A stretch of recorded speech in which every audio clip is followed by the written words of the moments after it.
Il ciclone Nargis è stato uno dei cicloni tropicali più devastanti della storia.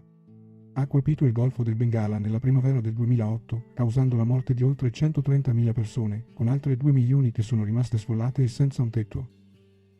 Il Myanmar ha subito danni enormi a causa dell'uragano, che ha distrutto molte città costiere e ha causato allagamenti che hanno sommerso le aree circostanti. Le conseguenze del ciclone Nargis sono state a dir poco catastrofiche. I sopravvissuti sono stati lasciati in uno stato di grande difficoltà, senza cibo, acqua potabile e attrezzature mediche adeguate. Molti sono stati costretti a cercare riparo in strutture temporanee costruite con materiali di fortuna, come rami e coperte, mentre altri sono stati costretti ad abbandonare le loro case e proprietà. I danni alle infrastrutture e agli edifici sono stati stimati in miliardi di dollari, e il Myanmar ha faticato per anni per recuperare dagli effetti della tempesta. La comunità internazionale ha cercato di supportare il Myanmar in questo difficile periodo, ma la situazione politica del paese ha complicato gli sforzi di aiuto. Le critiche all'allora governo militare birmano si sono intensificate per la sua lenta risposta al disastro e per la mancanza di trasparenza nel rendere noti i dettagli della situazione. Tuttavia, il sostegno della comunità internazionale ha aiutato a portare cibo, acqua e attrezzature mediche alle persone colpite dal ciclone, contribuendo a mitigare le conseguenze del disastro. In sintesi, il ciclone Nargis è stata una delle tragedie più recenti e disastrose del mondo, che ha causato danni enormi e spesso irreparabili al Myanmar e alla sua popolazione.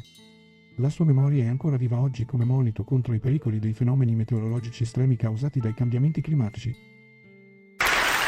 In 2008, Cyclone Nargis devastated Myanmar.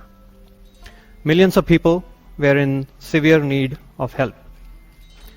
The UN wanted to rush people and supplies to the area. But there were no maps of roads, no map showing hospitals, no way for help to reach the cyclone victims. When we look at a map of Los Angeles or London, it is hard to believe that as of 2005, only 15% of the world was mapped to a geocodable level of detail. The UN ran headfirst into a problem that the majority of the world's populace faces, not having detailed maps. But help was coming. At Google, 40 volunteers used a new software to map 120,000 kilometers of roads, 3,000 hospitals, logistics, and relief points, and it took them 4 days. The new software they used, Google MapMaker. Google MapMaker is a technology that empowers each of us to map what we know locally. People have used this software to map everything from roads to rivers, from schools to local businesses, and video stores to the corner store. Maps matter. Nobel Prize nominee Hernando de Soto recognized that the key to economic liftoff for most developing countries is to tap their vast amounts of uncapitalized land. For example, $1 trillion of real estate remains uncapitalized in India alone.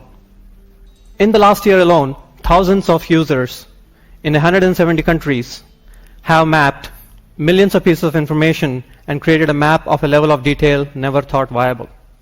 And this was made possible by the power of passionate users everywhere.